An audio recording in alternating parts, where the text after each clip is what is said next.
Boker Tov, good morning, everyone. Apologize for the few minutes delay there. Having a little bit of a technical challenge. There we go. Sorry about that. Getting everything in order. All right. There we are. Shalom. Welcome. Glad to be with you on this beautiful, awesome day. The sun is shining. There is music in the office. The 3 weeks of mourning are over. We are on our way towards a beautiful and magnificent and glorious new year of 5780 that's soon coming as we are headed towards the 40 days of Tshuva. We have Tu B'Av coming up, which is really an important holiday. I think I'm going to share the teaching that I did last year on Tu B'Av because many people don't really don't know about Tu B'Av. They don't. It's a little known minor holiday, you might say. It's not a Yom Tov, it's not a Shabbat, but it has a lot of significant meaning. And I brought that out last year in a teaching that I did. And so anyway, there's lots to learn about that. So we are in a new parasha. We did not have the Aliyah a day yesterday because of the fast of Tisha B'Av. So we weren't able to be together in this format, but we were together in a different format.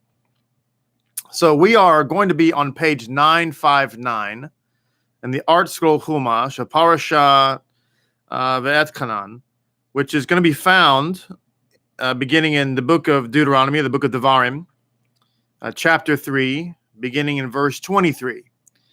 So I'm going to read the first two aliyot. The second aliyah is fairly long, but we're going to read it and then do our best to comment on it. So anyway, welcome. By the way, please be sure to like this video.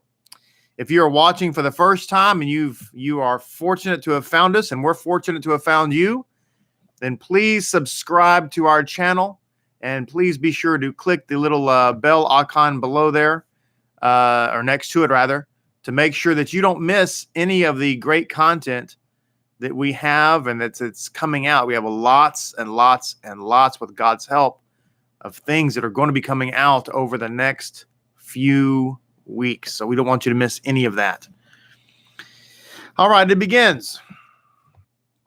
I implored Adonai at that time, saying, My Lord, Adonai Elohim, you have begun to show your servant your greatness and your strong hand, for what power is there in the heaven or the earth that can perform according to your deeds and according to your mighty acts.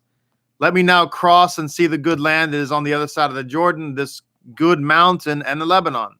But Adonai became angry with me because of you, and he did not listen to me. And Adonai said to me, Is it too much for you? Do not continue to speak to me further about this matter. Ascend to the top of the cliff and raise your eyes westward, northward, southward, and eastward, and see with your eyes. For you shall not cross this Jordan, but you shall command Yehoshua and strengthen him and give him resolve. For he shall cross before this people, and he shall cause them to inherit the land that you will see. So we remained in the valley opposite the Beth Peor. The sages say that Moses asked God 515 times to let him go into the land. There's a reason why he asked so many times. We're going to get to that in just a moment, but because this Redeemer was only human, because he was only human, he wasn't able to lead us into the land. Number one, because salvation is found in no human being. Number two, because he was only human, he wasn't able to see the big picture. He was missing some things. This is why a human can never, just a mere human cannot be the Mashiach who takes us into the land. If that were the case, if it were possible, then Moses would have done it. Because there's never been a human being who's ever lived that was greater than Moses, a human being. Anyway, chapter 4. Now, O Israel, listen to the decrees and to the ordinances I teach you to perform, so that you may live, and you will come and possess the land that Adonai, the God of your forefathers, gives you. You shall not add to the word that I command you, nor shall you subtract from it, to observe the commandments of Adonai, your God, that I command you. Now, I just want to pause just briefly. and make a comment here, because this is obviously a very well, it's a famous Torah quote, and many people have read it, and they malign the oral Torah and the rabbis and the sages with this verse very often, because it says you're not allowed to add to the commandments or detract from them. And I was just listening to a teacher the other day. I just happened to catch something for a few minutes, and the religious teacher mentioned this verse, and he was saying that the problem with the rabbis, the Pharisees, is they added to the law many other laws. It's very unfortunate, because it's the only thing wrong with what he said was the fact that it's not true. So that's what was wrong with it. But when we think about this verse, what does it mean? When you look at the rabbis and what they were doing when they were giving us rabbinical ordinances, they were doing that which the Torah itself empowered them to do. If you read in this book of Devarim, we're going to get eventually to Parashah Shoftim, and we're going to learn that the Torah actually empowers judges to make laws in much the same way that the Constitution empowers Congress to make laws.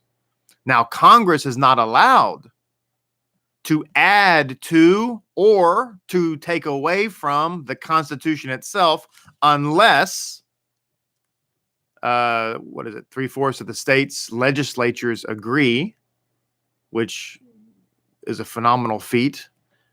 But they're not allowed to take away from the Constitution or add to the Constitution, but they can make laws relative to the Constitution.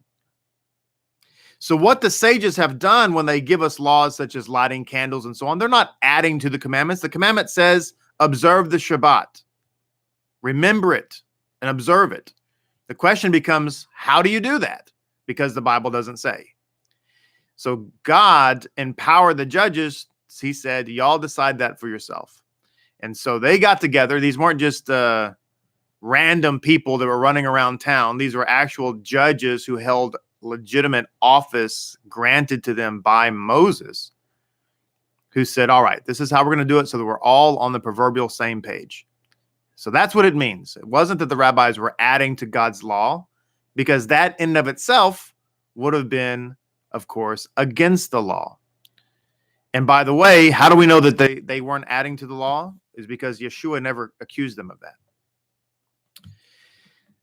Verse 3, your eyes have seen what Adonai did with Baal Peor. For every man that followed Baal Peor, Adonai your God destroyed him from your midst. But you who cling to Adonai your God, you are all alive today. We say that when the Gabbai is calling up people to read from the Torah. We quote this verse. But you who cling to Adonai your God, you are all alive today. I talked about in the drosh, how do we cleave to God? Because Azariah brought it up in his drosh that he did when he was doing his bar mitzvah. How do you cleave to God? If God is fire, you got to become fire. How do you become fire? You study Torah. Why? Because the Torah is called Eish Dat, the fiery Torah. It's a very good drosh, and I'm not just saying it because I gave it. Verse 5. See, I have taught you decrees and ordinances as Adonai my God has commanded me to do so in the midst of the land to which you come to possess it. You shall safeguard and perform them, for it is your wisdom and discernment in the eyes of the people. You shall hear all the decrees, and who shall say, surely a wise and discerning people is this great nation. Verse 7, for which is a great nation that has a God who is close to it, as is Adonai our God, whenever we call on him, and which is a great nation that has righteous decrees and ordinances such as this entire holy Torah that I place before you this day. Only beware for yourself and greatly beware for your soul, lest you forget the things that your eyes have beheld, and lest you remove them from your heart at all the days of your life, and make them known to your children and your children's children. You know, sometimes, my friends, by the way, we're already into the second Aliyah. I apologize. We crossed over into the second Aliyah on the 5th verse. Just want to make that mention. Sometimes, my friends, it is extremely valuable for us to take a step back from time to time and remember what God has done for us in our life. To think about the miracles, to think about all of the wonderful things that he has done for us, lest we forget the power of God in our daily lives. Verse 10, The day that you stood before Adonai your God at Horeb, when Adonai said to me, gather the people to me, and I shall let them hear my words, so that they shall learn to fear me all the days they live on the earth, and they shall teach their children. So you approached and stood at the foot of the mountain, and the mountain was burning with fire up to the heart of heaven, darkness, cloud, and thick cloud. Adonai spoke to you from the midst of the fire. You were hearing the sound of words, but you were not seeing a likeness, only a sound. He told you of his covenant, that he commanded you to observe the 10 declarations, and he inscribed them on the two stone tablets. By the way, that verse where it says you heard the sound, but you didn't see a likeness, a lot of times that's used by people to say, well, God doesn't have a likeness. It doesn't say that. It says you didn't see a likeness. It doesn't say he doesn't have one. It just said we didn't see it. There's a lot more I could say about that, but let's continue. Hashem, Adonai commanded me at the time to teach you decrees and ordinances that you shall perform them in the land to which you cross to possess it. Verse 15. But you shall greatly beware for your souls, for you did not see any likeness on that day. Adonai spoke to you at Horeb from the midst of the fire, lest you act corruptly and make yourself a carved image, a likeness of any shape, a form of a male or a female, a form of any animal that's on the earth, a form of any winged bird that flies in the heaven, a form of anything that creeps on the ground, a form of any fish that is in the water under the sea, unless you raise your eyes to the heaven and you see the sun, the moon, the stars, the entire legion of heaven. You'll be drawn astray and bow to them and worship them, which Adonai your God has apportioned to all the people under the entire heaven. But Adonai has taken you and withdrawn you from the iron or crucible from from Egypt, to be a nation of heritage for him as this very day. Again, doesn't say he doesn't have a likeness. Is we're not allowed to make a likeness. By the way, I just said that, and people are saying, man, this goes against everything I've just know about God. God has appeared in many forms. There's a comment in the Midrash Breshit, I believe it is, that says that when Adam was created, that all the angels bowed down to him because they thought he was God. And the reason was because he looked so much like God. He was an exact replica, if you will. And it wasn't until God said, angels, that's not me, that they decided that, oh, whoops. Now, I just want to say, if Hashem does not have an image of any kind, ever, then how is that whole midrash even possible? You're very smart people. Y'all can think about for yourselves. Verse 21, Adonai became angry with me because of your deeds, and he swore that I would not cross the Jordan and not come to the good land that Adonai your God gives you as a heritage. Verse 22, for I will die in this land. I'm not crossing the Jordan. But you are crossing, and you shall possess this good land. Beware for yourselves, lest you forget the covenant of Adonai your God, that he has sealed with you, and you make yourselves a carved image, a likeness of anything, as Adonai your God has commanded you. For Adonai your God, he is a consuming fire, a jealous God. Again, we're not allowed to make carved images. And many of you know this already, but since we're on the topic, you're not allowed to have an image in your dwelling or your house, your car, your office, whatever. Even if it's an idol of any kind that people typically worship, and you say, "Well, I'm not worshiping it, but I like it." Let's give an example. Let's say that you're decorating your house and you want to have an Asian theme. So you go out to Hobby Lobby. And you buy, because they sell them there, can you believe it, idols. You buy like an idol, like an Asian idol, the little girl with 6 hands or whatever. And you decide that you want to put that because it's an Asian theme, so you want to use it. You can't. The Bible tells us that if you do that, you will be set apart for destruction like it. And you say, well, I'm not worshiping it. It's just for deco. It doesn't matter. Still not allowed to use it. Now, this doesn't apply if you have like a little statue of a dog or a cat or a lion. That's not an idol. People don't worship that unless it's a known idol. Unless it's the Lion of Gibraltar or something like that. That doesn't even exist. I made that up. But if it's such a thing, you're not allowed to have it. So it says, when you beget children and grandchildren, you will have been long in the land. You will grow corrupt and make a carved image, a likeness of anything that you will do evil in the eyes of Adonai, your God, to anger him. I appoint heaven and earth this day to bear witness against you. That's a famous line, isn't it? Yeshua said that very thing. in Matthew chapter 5, that he appoints heaven and earth as witnesses against us, right? That you will surely perish quickly from the land to which you are crossing the Jordan to possess. You shall not have lengthy days upon it, for you will be destroyed. Adonai will scatter you among the peoples, and you will be left few in number among the nations where Adonai will lead you.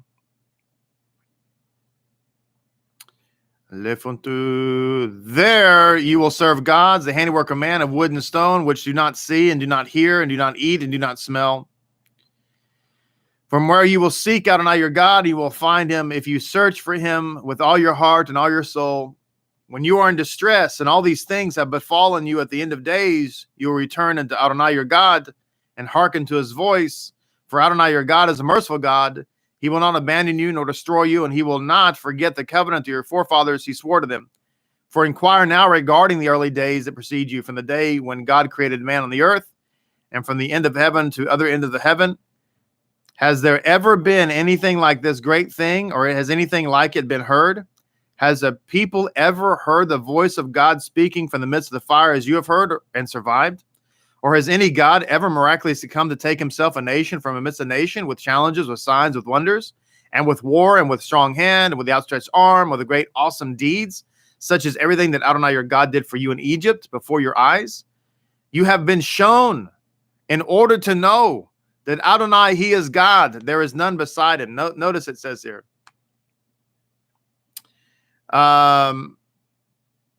You've been shown to know. This is a very interesting concept here, because God is showing us, he's giving us a revelation. People can only believe in God if they have a revelation.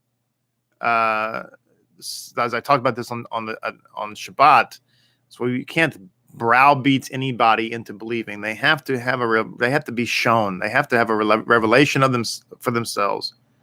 Verse 37, because he loved your forefathers, he chose his offspring after him and took out before him with his great strength from Mitzrayim to drive away from before you nations that are greater and mightier than you, to bring you, to give you their land as an inheritance as this very day.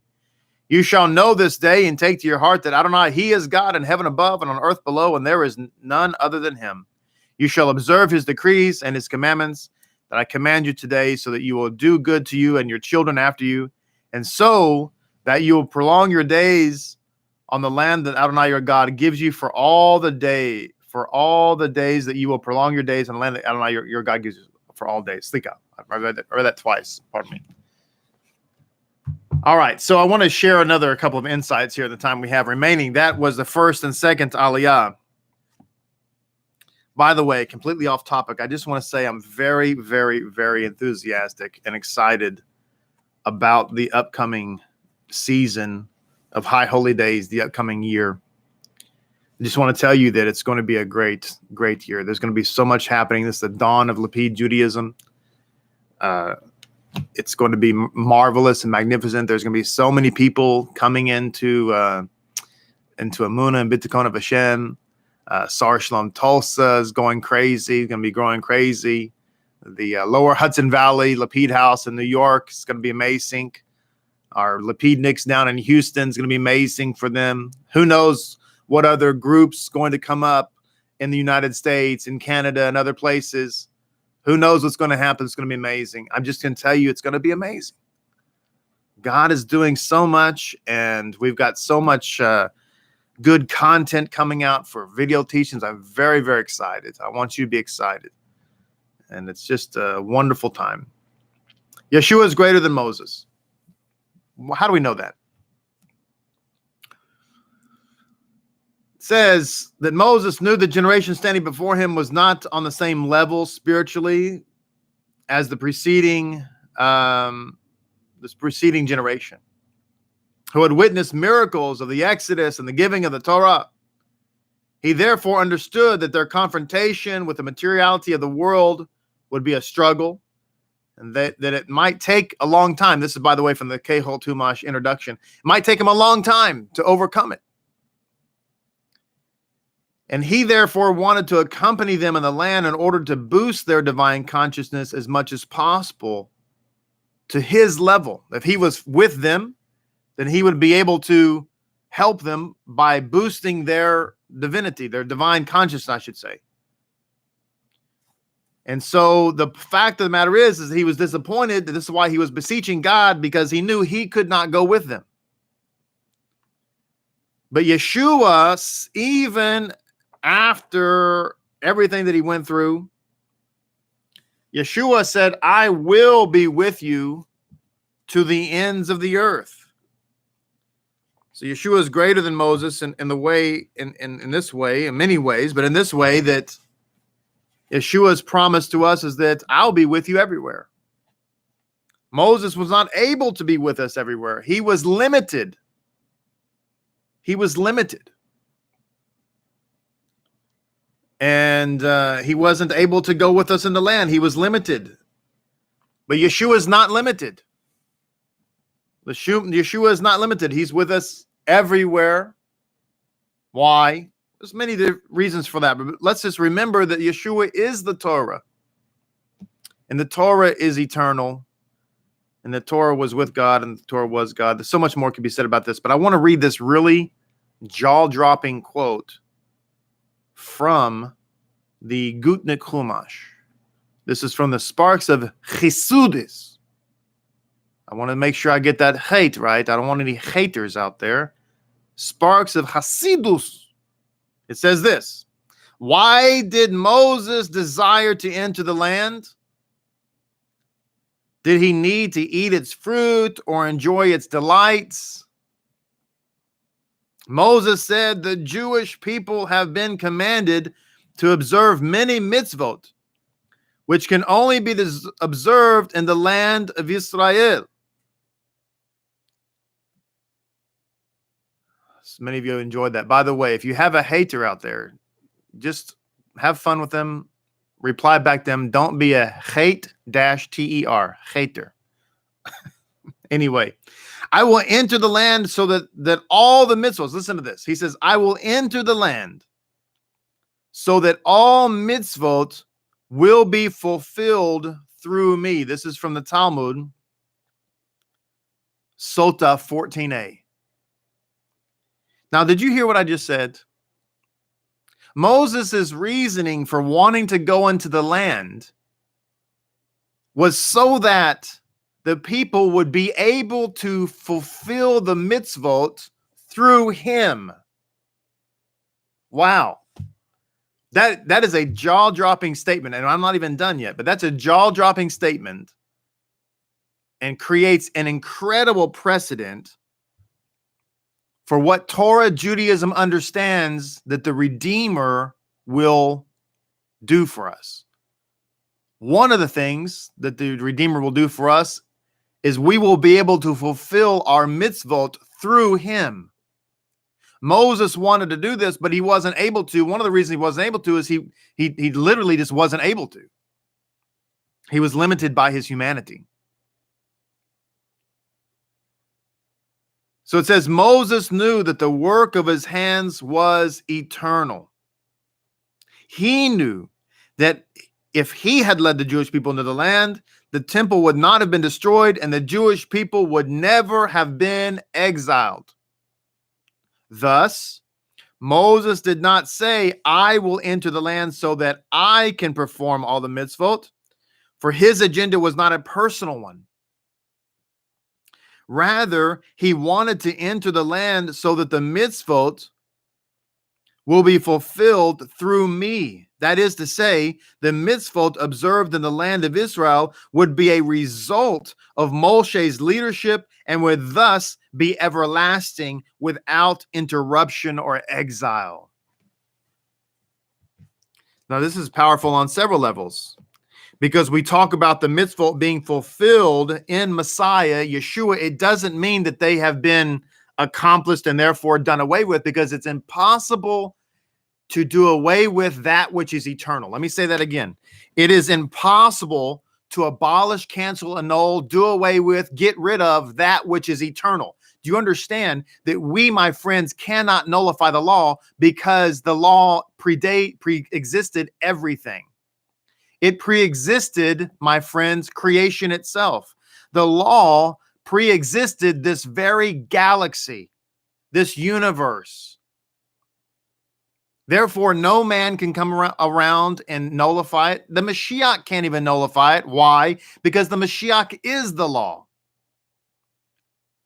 And the law can't be nullified, not just because it's eternal, but because it's God written down. It is, in fact, divine. It is, in fact, as all sages agree, it is, in fact, echad, one with Hashem. And so that is a reason why when it says fulfill doesn't mean that it got rid of. But the other reason is more important. The reason it says fulfill is because when we keep the mitzvahs, this is so good. When we keep the law in Yeshua, we keep the law that is through Yeshua, as Moses had wanted. He wanted for the Israelites to be able to keep the mitzvot to be fulfilled through him. But why?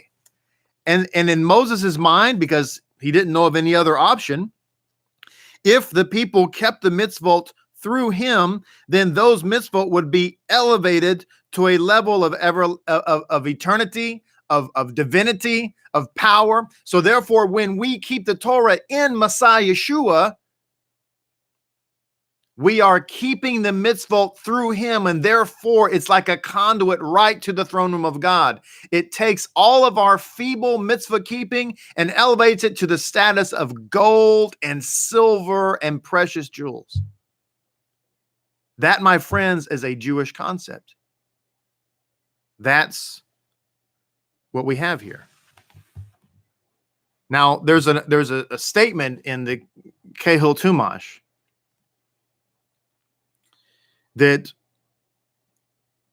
basically reiterates what I just said, that Moses wanted to go in. He wanted to see the temple being rebuilt. He wanted there to be, it says here, if Moses had entered the land with the children of Israel, then the clouds of glory would have entered, the pillar of fire would have entered. Basically, for all intents and purpose, the final redemption would have occurred. The Olam Haba would have happened. In Moses' mind, and he's not wrong, in Moses' mind, this is what would have happened if he would have done it, because he was the Redeemer at that time. But here's the problem. Had they done that, they would have entered the land without the original sapphire tablets. This takes us all the way back to the golden calf. Where everything got blown up was at the golden calf. Because at the golden calf, we lost the sapphire tablets. And the reason that Moses was not allowed, one of the reasons, to come into the promised land is because God knew, Moses, they've got a renewed covenant, but it's of a lesser stature. It's not that the vows don't change. The actual mitzvahs themselves doesn't change, but it's not of that divine nature. You just have natural stones. And if I let the human Messiah come into the land and create a Olam Haba with natural man-made stones, then I will have lost that divine ideal. So therefore, I'm going to need Yeshua, who is the divine Messiah, because only he, and all the sages agree that only the Messiah can restore the sapphire tablets. Only the divine Messiah, Yeshua, can restore the divine, God-made covenant. The words don't change, but the substance changes. The words themselves don't change. The content doesn't change. It's very important. The same Torah that they had on the man-made stones was the same Torah they had on the sapphire stones, but the man-made stones did not have the power, the divine power, to permeate the soul like the divine tablets have. Which is why the promise is in Ezekiel that I will remove your heart of stone, I'll give you a heart of flesh, and I will cause you to walk in my commandments. Why? Because those sapphire tablets now become engraved on this heart of flesh. This is the promise of the new covenant. By the way, the only place in the entire Bible where the new covenant is defined is in Jeremiah 31. and it says that it'll be different. In what way will it be different? Different content? Nope. Different in that it will now be engrafted on your heart, and you'll want to do it.